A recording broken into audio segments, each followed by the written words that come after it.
हम पढ़ेंगे ऊर्जा में आज स्थितिज ऊर्जा, पोटेंशियल एनर्जी के बारे में। स्थितिज ऊर्जा क्या होती है? वस्तु की स्थिति के कारण उत्पन्न ऊर्जा, स्थिरता, स्टेब्लिशमेंट।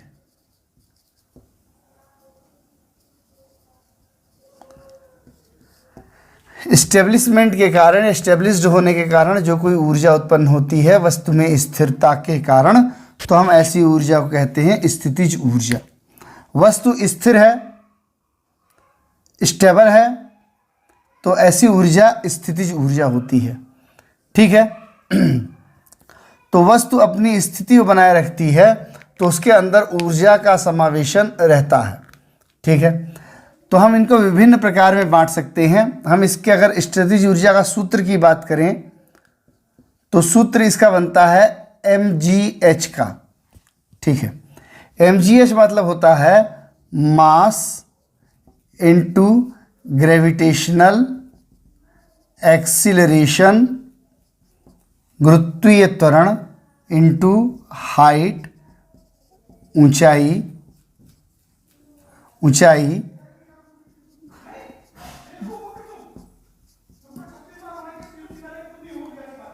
गुरुत्वीय त्वरण, द्रव्यमान। ठीक है। तो इन तीनों का गुणनफल जो होता है वह होता है स्थितिज ऊर्जा, पोटेंशियल एनर्जी। तो इन तीनों गुणनफल को हम कहते हैं स्थितिज ऊर्जा। ठीक है।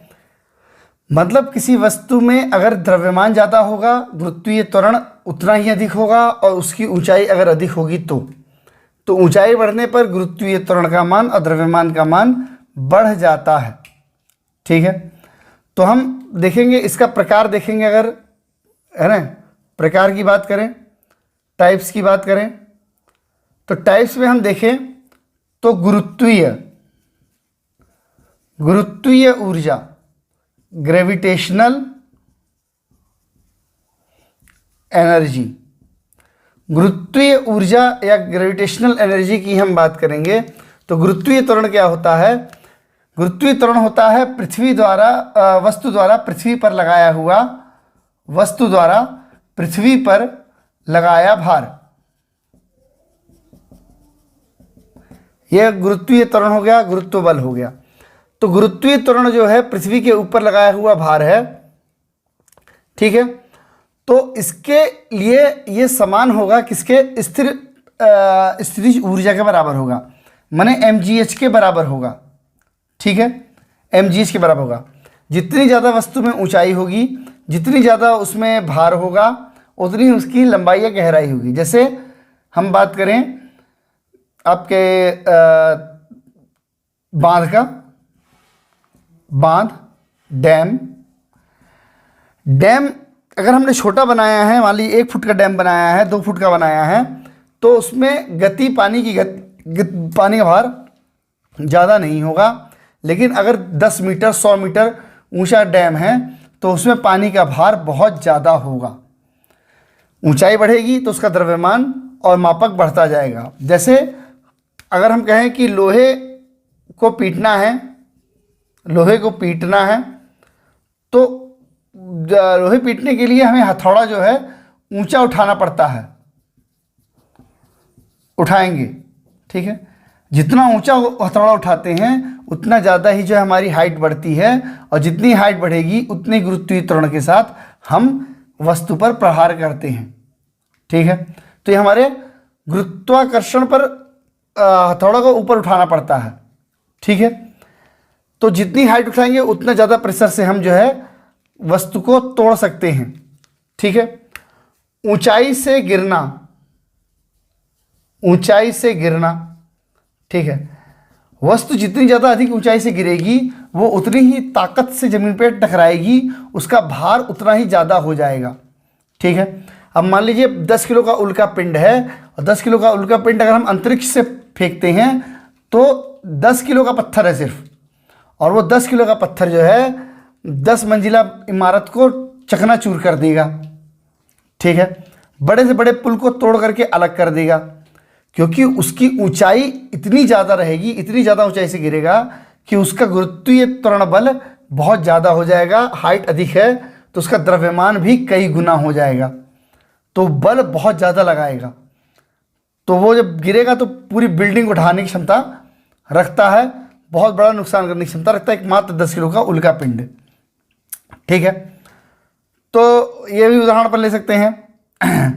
ठीक है, अब हम कहें 4 फुट का 2 फुट का बच्चा है, 2 फुट का बच्चा कितनी ताकत से अगर हमला करे और एक 7 फुट का अगर खली हमला करे तो खली से ज़्यादा चोट लगेगी और बच्चे से शायद हमको कम चोट लगेगी। तो ये ऊंचाई के कारण भी होता है। ठीक है, तो mgh का इसमें जो है प्रभाव हम देखने को मिलता है, जितनी ऊंचाई रहेगी उतना ज़्यादा जो है बल वस्तु द्वारा लगाया जाएगा। ठीक है, दूसरा हम प्रकार देखें तो प्रत्यास्थता, प्रत्यास्थता एलास्टिसिटी। ठीक है, प्रत्यास्थता क्या होता है, जब किसी वस्तु को हम खींचते हैं तो उसे खींचने का गुण जो होता है वो उसकी प्रत्यास्थता होती है। तो ये भी स्थिर स्थितिज ऊर्जा का उदाहरण है। ठीक है, जैसे हम कहें स्प्रिंग। ठीक है, स्प्रिंग की बात करें, हम घड़ी की स्प्रिंग को दबा देते हैं, चाबी भरते हैं तो वो धीरे धीरे ऊपर उठती चली जाती है और धीरे धीरे समय को बताती चली जाती है। तो ये स्प्रिंग का जो कार्य है वो भी हम प्रत्यास्थता में लेकर के चलते हैं। स्प्रिंग को हम दबा देंगे या खींच देंगे, स्प्रिंग अपनी पोजीशन में वापस आती है, उसकी वापस आना उसकी स्थितिज ऊर्जा है। ठीक है, तो स्थितिज ऊर्जा के कारण वह वस्तु को संभाल रहती है। ट्रेनें चलती हैं, ट्रेनों में स्प्रिंग लगी रहती है बड़ी बड़ी, वो उसके झटके को कम करते हैं। स्प्रिंग घड़ी में लगी रहती है, वो धीरे धीरे खुलती है और उससे समय बढ़ता है चाबी वाली घड़ियों में। ठीक है, धनुष बाण, धनुष, ठीक है, जिसे अपन बो कहते हैं, एरो, बो एरो, हम धनुष बाण लेते हैं तो धनुष के धागे में जो है प्रत्यास्थ ऊर्जा भरी हुई रहती है। हम उस पर बाण चढ़ाते हैं और उसको खींचते हैं, जितना ज़्यादा खींचते हैं उतनी ज़्यादा स्थितिज ऊर्जा उसके अंदर स्थिर हो जाती है। अब उसके अंदर हमने स्थितिज ऊर्जा इकट्ठा कर ली, हमने छोड़ा तो वो गतिज ऊर्जा में तीर बाहर की ओर गया। ठीक है, अब मान लो हमने उसको खींचे रखा है, हमने उसको कम खींचा तो वो कम दूरी जाएगा, ज़्यादा खींचेंगे ज़्यादा दूरी जाएगा, बहुत ज़्यादा खींचेंगे तो बहुत ज़्यादा दूरी जाएगा। जितना ज़्यादा दूरी हम खींच करके छोड़ेंगे तीर को, वो तीर उतना ही ज़्यादा दूरी तय करता है। ठीक है, तो ये हमारा प्रत्यास्थता ऊर्जा का उदाहरण होगा। इसके अतिरिक्त अपन प्रत्यास्थता ऊर्जा के अतिरिक्त देखें, ठीक है,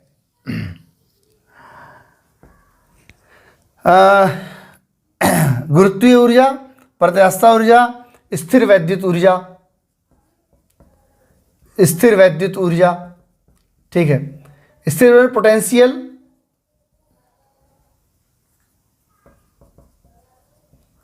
इलेक्ट्रिसिटी। जो इलेक्ट्रॉन होते हैं या प्रोटॉन होते हैं, वो हमेशा जो है स्थिर अवस्था में पड़े रहते हैं, वस्तु में मूवमेंट नहीं होता। लेकिन जब इलेक्ट्रॉन का प्रवाह शुरू होता है इलेक्ट्रॉन से प्रोटॉन की ओर, मतलब ऋणात्मक से धनात्मक की ओर, तो ऐसे में ऊर्जा का प्रवाह शुरू होता है। ठीक है, तो किसी वस्तु के अंदर इलेक्ट्रॉन भरे पड़े हुए हैं तो उसके अंदर कितनी शक्ति होगी, कितनी ताकत से इलेक्ट्रॉन होंगे, तो ये जो है उसके अंदर उपस्थित इलेक्ट्रॉनों की संख्या पर निर्भर करता है। इलेक्ट्रॉन जितने अधिक होंगे उतनी तेजी से जो है वस्तु का मूवमेंट होगा। ठीक है, जैसे चांदी की अगर धातु है तो उसमें इलेक्ट्रॉन की संख्या होगी ज़्यादा, और अगर हम तांबे की बात करें तो उससे थोड़ा सा कम। ठीक है, हम बात करेंगे अगर लकड़ी उकड़ी की तो और ज़्यादा और कम हो रहेगी, तो दूरी बढ़ती चली जाएगी। ठीक है, तो ऐसी कंडीशन में चांदी में अगर हम बिजली का प्रवाह करें तो ज़्यादा तेज़ी से होगा, इलेक्ट्रॉनों की संख्या ज़्यादा है, स्थिर वैद्युत उपकरण है, इलेक्ट्रॉनों की संख्या ज़्यादा होने के कारण जब वो इलेक्ट्रॉन पॉजिटिव की ओर बढ़ते हैं, ठीक है, तो इलेक्ट्रॉन का प्रवाह शुरू हो जाता है। इसे हम स्थिर वैद्युत का नियम कहते हैं। ये स्थितिज ऊर्जा के एक उदाहरण के रूप में देखते हैं। इसके बाद देखें चुंबकीय ऊर्जा। चुंबकीय ऊर्जा, चुंबकीय माने magnetic energy. North pole south pole उसमें होते हैं, ठीक है। नॉर्थ पोल साउथ पोल होते हैं, दो ध्रुव होते हैं, इनमें स्थिर ऊर्जा होती है। जब हम विपरीत ध्रुवों की ओर रखते हैं तो चुंबक उस तरफ मूवमेंट करते हैं। अगर हम समान ध्रुवों की ओर रखें, माने हम साउथ पोल के पॉइंट को साउथ पोल पर रखें तो वह डिस्ट्रैक्ट हो जाता है, और नॉर्थ पोल के पॉइंट को हम साउथ पोल पर रखें तो वो अट्रैक्ट होता है। विपरीत अगर पोल हो तो वो एक दूसरे को आकर्षित करते हैं, और अगर वह पोल जो है समान हो तो एक दूसरे को प्रतिकर्षित करते हैं। तो चुंबकीय स्थितिज ऊर्जा में इसको हम काउंट कर सकते हैं, ठीक है। तो इसमें क्या, ये दोनों जो है ध्रुव हैं वो ध्रुव एक दूसरे के विपरीत होते हैं। हम स्थिर वैद्युतता में देख रहे हैं तो वो भी सेम कंडीशन है, चुंबकीय ऊर्जा में देख रहे हैं तो भी। चुंबकीय ऊर्जा चाहे स्थायी हो अस्थायी हो, सब में एक जैसा ही नियम लगता है। अब आंतरिक स्थितिज ऊर्जा, आंतरिक इंटरनल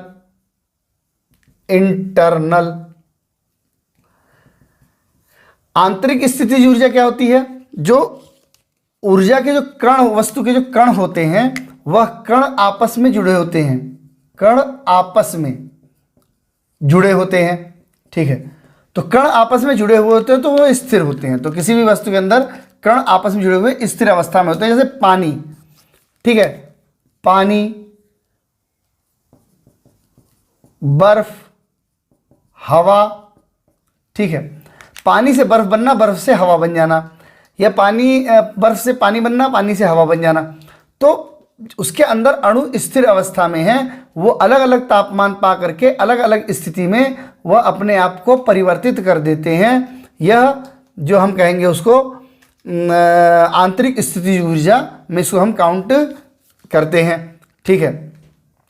रासायनिक स्थितिज ऊर्जा, रासायनिक या केमिकल या रासायनिक स्थितिज ऊर्जा क्या होती है? तो रासायनिक उसका क्या, जलना, ठीक है, वाष्प, ठीक है, जलना, वाष्प। तो इस तरह की जो भी क्रियाएं होती हैं, या हम कहेंगे बर्फ बनना, जमना, जलना, वाष्प, जमना, ठीक है। तो ऐसा कोई भी क्रिया जो हो, जो परिवर्तन कर देती है उसके स्ट्रक्चर में, तो उस स्ट्रक्चर परिवर्तन जिन कारणों से हो रहे होते हैं वो सब रासायनिक क्रियाएं कहलाती हैं। जैसे हम कहें ऊष्माक्षेपी, ठीक है, ऊष्मारोधी, दहन, वाष्पन, ये जो हम क्रिया कहते हैं, बर्निंग, है ना, थर्मोडायनामिक, और जो भी अपन क्रिया कहते हैं, ठीक है, थर्मल प्रोसेस, वो सब की सब क्रियाएं जो रासायनिक क्रियाएं होती हैं, ये सब की सब स्थितिज ऊर्जा का उदाहरण है। जैसे हमने मोमबत्ती जलाई तो मोमबत्ती का जलना एक रासायनिक क्रिया हो गई। हमने पानी उबाला, पानी का उबलना, भाप बनना एक जो है रासायनिक क्रिया हो गई। हमारा सांस लेना, सांस के कारण ऊर्जा का उत्पन्न होना एक रासायनिक क्रिया हो गई। बर्फ का जमना, ठीक है, तो ये एक रासायनिक क्रिया हो गई। तो ये केमिकल प्रोसेस जब होता है, जब कोई चीज़ आपस में जलती होती है, तो ये सब क्रियाएं जो हैं रासायनिक क्रियाओं में काउंट हो जाता है। इसके अतिरिक्त हम देखें जो स्थितिज ऊर्जा के उदाहरण रहेंगे, इसके अलावा देखें हम, अब इसको हम देखें वैद्युत ऊर्जा। तो वैद्युत ऊर्जा जो है इलेक्ट्रिक जो एनर्जी है, यह भी स्थितिज ऊर्जा का एक उदाहरण होगा। तो हम जब किसी चीज़ को धनात्मक या ऋणात्मक में तोड़ते हैं, जैसे सोडियम क्लोराइड, इसमें हम जब इलेक्ट्रिसिटी प्रोवाइड करते हैं तो धनात्मक ऋणात्मक में अलग अलग हो जाते हैं, पॉजिटिव अलग और नेगेटिव अलग। तो वैद्युत ऊर्जा के माध्यम से हम सेलों को तोड़ सकते हैं। तो सेलों में हमेशा धनात्मक और ऋणात्मक दो अलग अलग पॉइंट बने हुए होते हैं, तो इसको हम कहते हैं वैद्युत ऊर्जा, ठीक है। तो वो स्थितिज ऊर्जा का उदाहरण है। उसके अंदर जो सोडियम क्लोराइड है उसके अंदर स्थितिज ऊर्जा स्थिर है, जो कि बाद में हम प्रयोगों द्वारा, इलेक्ट्रिसिटी द्वारा उसको हम जो है तोड़ सकते हैं, ठीक है। इसके अतिरिक्त अपन देखें द्रव्यमान ऊर्जा। द्रव्यमान ऊर्जा, द्रव्यमान ऊर्जा का हम जो है संतुलन देखें, है ना। तो इन दोनों के जो संतुलन है या समतुल्य होना, समतुल्य, ठीक है, इक्वेलिटी, इक्वेलिटी, मास एंड ऊर्जा, मास एंड एनर्जी, ठीक है, मास एंड एनर्जी जो इक्वेलिटी है या इक्वेलिशन है उसकी हम बात करें तो इसको आइंस्टीन की परिभाषा में अपन इसको देख सकते हैं, आइंस्टाइन के रूप में इसको हम देख सकते हैं। उन्होंने जो है आइंस्टाइन ने कहा था E बराबर mc स्क्वायर, ठीक है, mc स्क्वायर। E क्या है, एनर्जी है, m क्या है, मास द्रव्यमान है, c क्या है, प्रकाश की चाल है, की चाल है, ठीक है। स्पीड ऑफ लाइट हम किसको कहते हैं, जो जनरली भाषा में देखते हैं 3 × 10⁵ किलोमीटर प्रति सेकंड की होती है, माने 3 लाख किलोमीटर एक सेकंड में प्रकाश चलता है। तो उसका और द्रव्यमान का गुणनफल जो होता है वह ऊर्जा के बराबर होता है। तो स्थितिज ऊर्जा जो है वह प्रकाश में होती है। हम उसको अन्य माध्यमों से प्राप्त कर सकते हैं, जैसे कि हम कहते हैं सूर्य में ऊर्जा है, सूर्य से हमें एनर्जी प्राप्त होती है। तो सूर्य से हमें एनर्जी कैसे प्राप्त होती है, प्रकाश के माध्यम से। हम कहते हैं कि हमारे पास में सोलर कुकर है, सोलर और भी चीज़ें सोलर से चलने वाली चीज़ें हैं, है ना, सेल है, तो सोलर सेल है, तो कैसे कार्य करती है, सूर्य के प्रकाश से कार्य करती है। तो सूर्य का प्रकाश एक स्थितिज ऊर्जा का उदाहरण है। हम उसको वैद्युत ऊर्जा में कन्वर्ट कर देते हैं या स्थिर वैद्युत में कन्वर्ट कर देते हैं, तो उससे हम उसको प्राप्त करते हैं उसकी ऊर्जा, जिसे हम बल्ब वगैरह जला सकते हैं, ठीक है। तो ऊर्जा को हम देख रहे हैं ऊर्जा संरक्षण का नियम, ऊर्जा संरक्षण, संरक्षण का मतलब होता है ऊर्जा का सुरक्षित रहना, ठीक है। तो ऊर्जा संरक्षण क्या कहता है कि ऊर्जा को न तो उत्पन्न कर सकते नहीं समाप्त कर सकते हैं, ठीक है। ऊर्जा न तो उत्पन्न की जा सकती है, नॉट प्रोड्यूस, न ही नष्ट, ठीक है, नॉट डिस्ट्रॉय। तो न तो ऊर्जा को उत्पन्न कर सकते हैं, न ही ऊर्जा को हम नष्ट कर सकते हैं, परंतु उसे एक रूप से दूसरे रूप में परिवर्तित कर सकते हैं। ऊर्जा का परिवर्तन होता है, ऊर्जा अपने एक रूप से दूसरे रूप में परिवर्तित की जा सकती है, लेकिन इसको हम उत्पन्न या नष्ट नहीं कर सकते हैं, ठीक है। जैसे हम बल्ब की बात करें, बल्ब, तो ये क्या होता है, वैद्युत ऊर्जा को प्रकाश में परिवर्तित कर देता है, ठीक है। वैद्युत ऊर्जा प्रकाश में परिवर्तित हो जाती है, इलेक्ट्रिक एनर्जी जो है वह लाइट में कन्वर्ट हो जाती है। अपन बल्ब की बात करें, अपन जैसे बात करें सेल की, सेल या बैटरी की बात कर रहे हैं, ठीक है। तो बैटरी जो है हम देखें तो क्या तो उसको सूर्य के प्रकाश से जो उत्पन्न होती है, सोलर बैटरी भी होती है, नॉर्मल बैटरी भी होती है। तो ये जनरली सभी जो बैटरियां हैं ये रासायनिक आधार पे कार्य करेंगी। रासायनिक ऊर्जा वैद्युत में कन्वर्ट होती है, ठीक है। रासायनिक ऊर्जा का वैद्युत ऊर्जा में परिवर्तित होना, किसी भी प्रकार की जो बैटरी होती है वह इसको ठीक है कन्वर्ट करती है। हम कहें मोम का एक तो जलना है, एक पिघलना है, ठीक है। तो रासायनिक ऊर्जा जो है प्रकाश ऊर्जा में परिवर्तित होती है, ठीक है। रासायनिक ऊर्जा का प्रकाश ऊर्जा में हम परिवर्तन देखते हैं। फोटो वगैरह की बात करें, जब हम फोटो वगैरह खींचते हैं, ठीक है, तो इलेक्ट्रिक ऊर्जा जो होती है, जो विद्युत ऊर्जा होती है, ठीक है, विद्युत ऊर्जा प्रकाश में बदलती है, ठीक है। विद्युत ऊर्जा का प्रकाश ऊर्जा में बदलना होता है, ठीक है। हम डायनामो की बात करें, डायनामो क्या करता है, जो यांत्रिक ऊर्जा होती है, मैकेनिकल ऊर्जा होती है, उसको इलेक्ट्रिकल में चेंज करता है। तो यांत्रिक को मैकेनिकल को, ठीक है, किस में कन्वर्ट कर देगा, विद्युत में, डायनामो कहते हैं इलेक्ट्रिक में। डायनामो इलेक्ट्रिक में चेंज करता है जो मैकेनिकल ऊर्जा होती है। मोटर की बात करें, कोई भी प्रकार की मोटर हम लेंगे, मोटरसाइकिल की बात करेंगे या किसी भी इस प्रकार के उपकरणों की बात करेंगे जो कि मशीनों के माध्यम से चलती है, तो वह विद्युत को यांत्रिक में बदलती है। ठीक है, हम पानी की मोटर की बात करेंगे तो विद्युत प्राप्त होती है, मैकेनिकल वर्क होता है और जो है पानी बाहर की तरफ वो फेंकती है। हम हवा की बात करेंगे, पंखों की बात करेंगे तो वो विद्युत को यांत्रिक में बदलेगी, हमको हवा लगेगी। ठीक है, तो ऐसे करके जो है कई प्रकार की ऊर्जा का जो है परिवर्तन होता है। ठीक है, जैसे लाउड स्पीकर की बात करेंगे, माइक्रोफोन की बात करेंगे, ठीक है, तो वो इलेक्ट्रिक ऊर्जा रहती है, वैद्युत ऊर्जा रहती है। ठीक है, तो इलेक्ट्रिक ऊर्जा को जो है ध्वनि में बदलेगा, ध्वनि को इलेक्ट्रिक में बदलेगा, तो दोनों में कन्वर्जन होगा। ठीक है, ध्वनि ऊर्जा में बदली जाती है हम जब माइक वगैरह की बात करते हैं। ठीक है, माइक, ठीक है, माइक में स्पीकर में जब हम बोलते हैं तो वो परिवर्तन उसमें होता है। ठीक है, इस प्रकार के परिवर्तन देखने को मिलते हैं। इसके अतिरिक्त अब हम देखेंगे सौर ऊर्जा।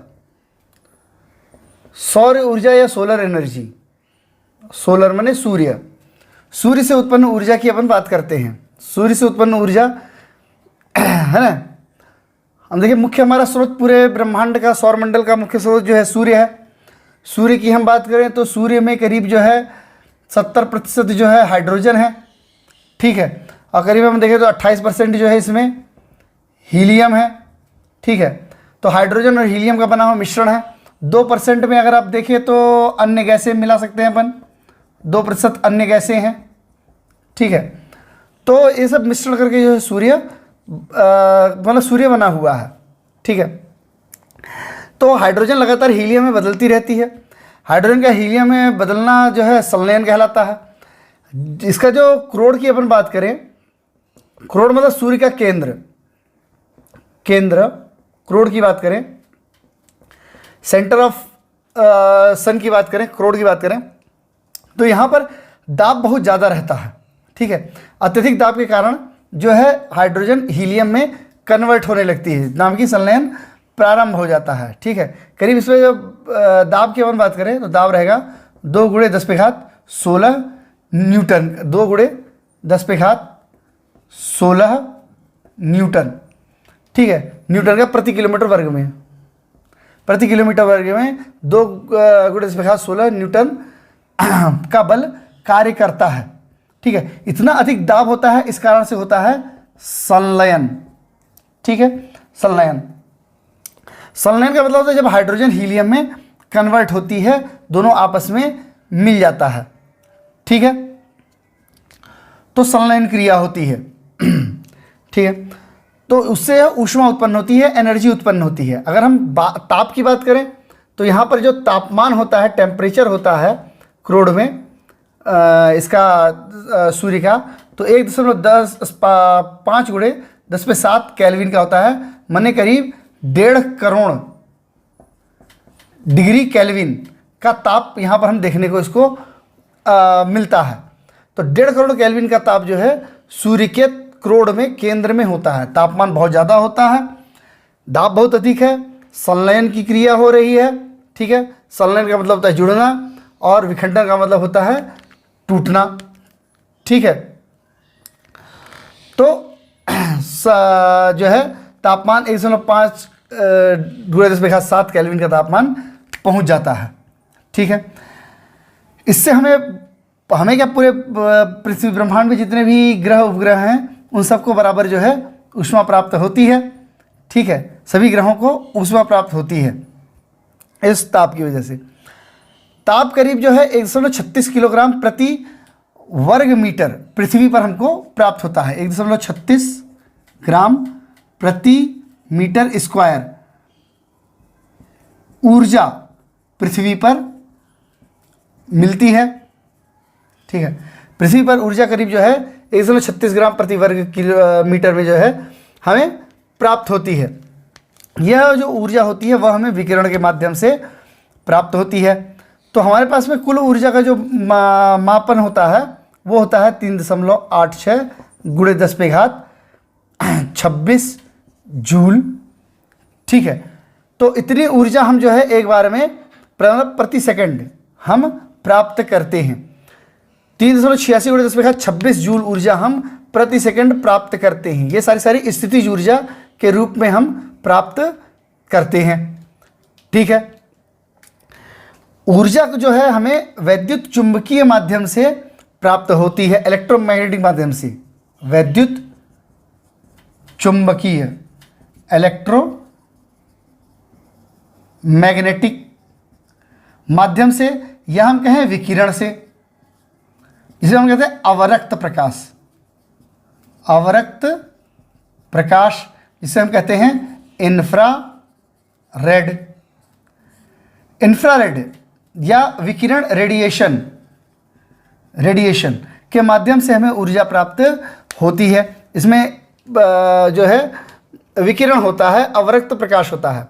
जो कण होते हैं वे आवेशित हो जाते हैं, कण आवेशित होते हैं, आवेशित मतलब चार्ज। जब ऊर्जा प्राप्त होती है तो कण आवेशित हो जाते हैं वैद्युत चुंबक के कारण। तो विद्युत प्राप्त हुई, इलेक्ट्रिक प्राप्त हुए, इलेक्ट्रिक प्राप्त होने के कारण तरंगों के माध्यम से ऊर्जा प्राप्त हुई। तो विद्युत चुंबकीय तरंगें पृथ्वी पहुंची, इलेक्ट्रोमैग्नेटिक वेव्स पृथ्वी पर पहुंची, कणों को आवेशित कर दी। ठीक है, विकिरण के माध्यम से प्राप्त हुई, अवरक्त प्रकाश से प्राप्त हुई। तो अवरक्त विकिरण मतलब इंफ्रारेड, जो कि हमको दिखाई नहीं पड़ता, ये आमतौर पर तापमान को हम इंफ्रारेड कहते हैं। ठीक है, टेम्परेचर से किसी चीज़ को मापना इंफ्रारेड या अवरक्त प्रकाश, अवरक्त किरण कहते हैं, जिसमें ऊष्मा होती है। ठीक है, तो उस माध्यम से हमें सूर्य से ऊष्मा प्राप्त होती है। यह भी स्थितिज ऊर्जा का एक बड़ा उदाहरण है। इसके अतिरिक्त अपन देखिए जो सेल होती हैं, सोलर सेल, सोलर सेल की बात करें अपन, सोलर सेल, सोलर सेल की बात करें तो सोलर सेल या सौर सेल जो होती हैं, ये जनरली क्या सिलिकॉन वगैरह होता है, सिलिका, कैलिनियम। ठीक है, ये अर्धचालक होते हैं, अर्धचालक, सेमी कंडक्टर। सेमी कंडक्टर वो होते हैं जो कि अगर शुद्ध रूप से रहें तो यह विद्युत का चालन करने में असमर्थ होते हैं या कम कर पाते हैं। लेकिन जिसमें हम कोई चीज़ें मिला दें, जैसे हम इसमें मिलावट कर दें, फास्फोरस मिला दें, ठीक है, फास्फोरस मिला सकते हैं इसमें, एंटीमनी मिला सकते हैं। ठीक है, कुछ भी ऐसी चीज़ें हमने मिला दी है, एंटीमनी, फास्फोरस, ऐसी चीज़ें अगर हम इसमें फास्फेट वगैरह इसमें मिला देते हैं, फास्फोरस मिला देते हैं, तो अशुद्धि के रूप में हो जाती हैं। जब अशुद्धि इसमें मिलाते हैं तो इसमें विद्युत का प्रवाह होना शुरू हो जाता है। ठीक है, तो विद्युत सेल में अशुद्ध इसका जो है कहते हैं विद्युत का प्रवाह सूर्य के तापमान के कारण होता है, जब इलेक्ट्रिक चार्ज हो जाते हैं। ठीक है, एक इलेक्ट्रिक अगर देखें 2 सेंटीमीटर स्क्वायर की एक इलेक्ट्रिसिटी होती है, इसमें करीब 0.7 वोल्ट वाट की ऊर्जा बनती है। ठीक है, 0.7।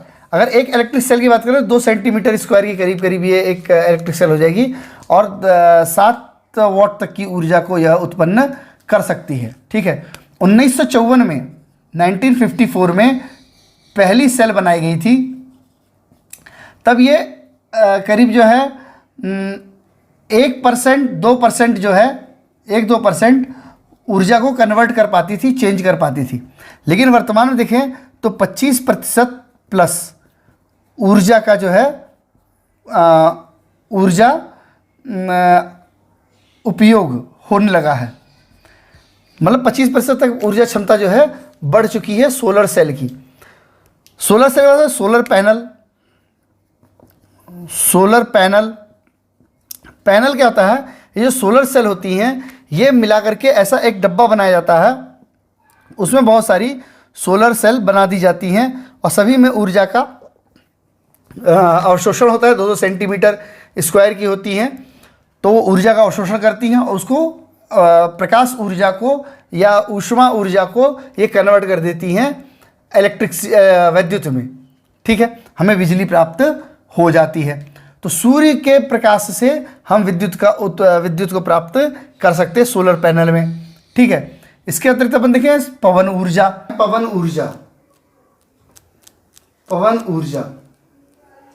Wind energy. ठीक है, विंड एनर्जी पवन ऊर्जा क्या होती है? जनरली हम देखें जो भूमध्य रेखीय क्षेत्र होता है 0 डिग्री, जिसे अपन अक्षांश रेखा कहते हैं, लैटिट्यूड। तो जो भूमध्य रेखीय क्षेत्र होता है वहाँ पर जो है सबसे ज़्यादा सूर्य का प्रकाश सीधे सीधे पड़ता है, तो यहाँ टेम्परेचर अधिक होता है, तापमान अधिक होता है, जिस कारण से यहाँ हवाएं ऊपर की ओर हल्की होकर के उठने लगती हैं। ठीक है, तो ये हवाएं जब ऊपर की तरफ उठती हैं और बाहर के ध्रुवों की ओर बढ़ती हैं, तो ध्रुवों की हवाएं यहाँ पर पहुँचने की कोशिश करती हैं। ठीक है, तो यहाँ हम देखें पृथ्वी का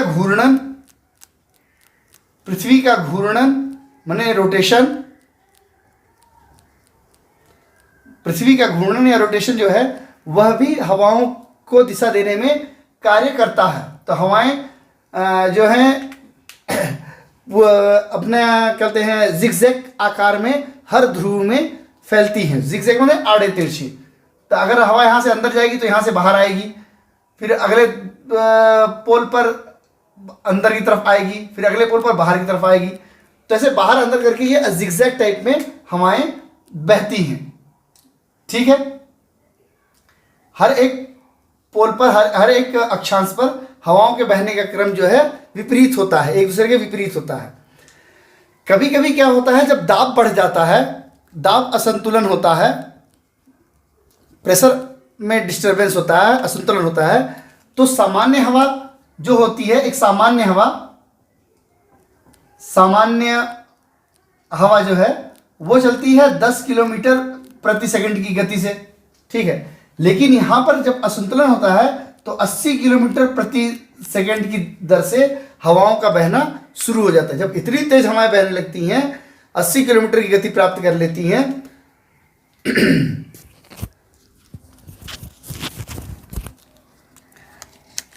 ठीक है, जब 80 किलोमीटर की गति प्राप्त कर लेती हैं हवाएं, तो उनकी गति जो है कहते हैं, हम इसको टॉर्नेडो या तूफान के रूप में इंगित करते हैं। तो अक्षांश रेखाओं पर हवाओं का दबाव रहता है। ठीक है, भूमध्य रेखा के कारण हवा हल्के होकर के ऊपर उठती हैं भूमध्य रेखीय क्षेत्र में। ये भूमध्य रेखा है, भूमध्य माने भूमि के मध्य की रेखा। ठीक है, इक्वेटर। ठीक है, तो भूमि के मध्य की रेखा पर हवाओं का चलना होता है, इसे हम टॉर्नेडो या तूफान कहते हैं। ठीक है, भारत में भी ये हवाओं का प्रभाव बहुत ज़्यादा होता है। भूमध्य रेखा के पास का एक देश है भारत। ठीक है, हमारी अंदाजन जो क्षमता है वो करीब 45,000 मेगावाट की है, पवन ऊर्जा की क्षमता। ठीक है, हमारे यहाँ देखा जाए तो सबसे ज़्यादा गुजरात और तमिलनाडु में जो है पवन ऊर्जा के द्वारा बिजली का उत्पादन होता है। हमारे यहाँ जो कुल इक्विपमेंट हैं, जो कुल हमारे पास में सामान है, उसमें हमें अंदाजन 15,000 मेगावाट उत्पादन की क्षमता हम रखते हैं, क्षमता है हमारी। ठीक है, परंतु वर्तमान समय में हम देखें तो हमारा कुल उत्पादन जो है अभी जो है वो करीब 1870 मेगावाट का चल रहा है।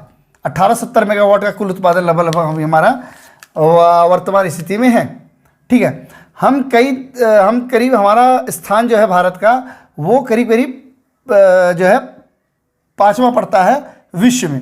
ठीक है, सबसे अधिक उत्पादन की हम बात करें तो जर्मनी में पवन ऊर्जा का सबसे अधिक उत्पादन किया जाता है। दूसरे नंबर हम बात करें तो यूनाइटेड स्टेट अमेरिका का क्षेत्रफल अधिक है, और इतना अधिक बड़ा क्षेत्रफल होने के कारण उनके कई क्षेत्र सुनसान और खाली पड़े हुए हैं। ऊंचाई भी अधिक है, और वायु दाब में जो परिवर्तन है वो भी बहुत ज़्यादा देखने को मिलता है। तो यहाँ भी दूसरे नंबर पर सबसे अधिक पवन ऊर्जा का उपयोग होता है।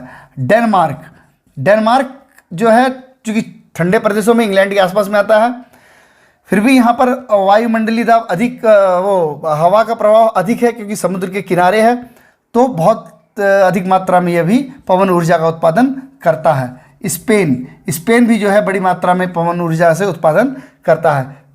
इन चारों के बाद जो अगला नाम आता है अपना भारत। भारत 5वें नंबर पर सबसे अधिक 1870 मेगावाट की बिजली उत्पादन करता है। गुजरात के जो पोरबंदर क्षेत्र का जो प्लांट है समुद्र के किनारे, वो एक बार में 80 ग्रिड तक की बिजली जो है उत्पादित कर देता है, मतलब बड़े क्षेत्र पर। तो हम कहें करीब 2 अरब यूनिट की बिजली गुजरात का पोरबंदर उत्पादन करता है। 2 अरब यूनिट पोरबंदर, ठीक है, पोरबंदर जो बंदरगाह है वो करीब करीब उत्पन्न कर देता है। ठीक है, तो पवन ऊर्जा यह भी एक स्थितिज ऊर्जा का उदाहरण है, लेकिन जब पवन चलती है तो पवन एक गतिज ऊर्जा है।